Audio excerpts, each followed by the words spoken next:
2012 National Runner-up sa NCAA Division, 2014 Big Ten Conference Men's Basketball Season Champion, at 2017 NBA Slam Dunk Contest Champion.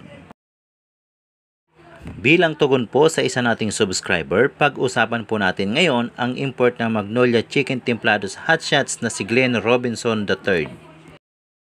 Isinilang sa Gary, Indiana, United States noong January 8, 1994. Bata pa lamang ikinakitaan na ito ng hoses sa paglalaro ng basketball na namanan niya sa kanyang ama na NBA veteran at first overall pick noong 1994. Produkto ng Lake Central High School at na-drop sa NBA noong 2014 bilang 40th overall pick ng Minnesota Timberwolves. Kalaunan ay nagpalipat-lipat ng iba't ibang kupunan. Taong 2017 nang matrade ito papuntang Indiana Pacers kung saan nahirang bilang slam dunk champion.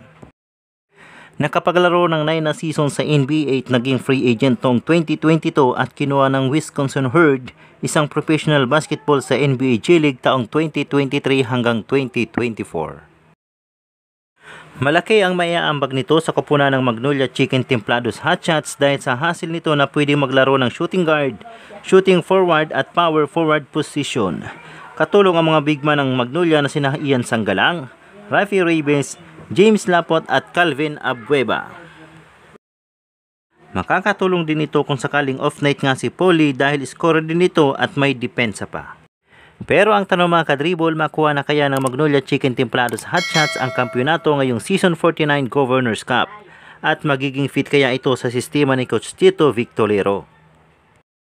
At muli po, kung may nais po kayong maitampok sa mga susunod kong mga video ay maaari lamang pong i-comment sa baba at pagsisikapan ko po itong magawa ng video.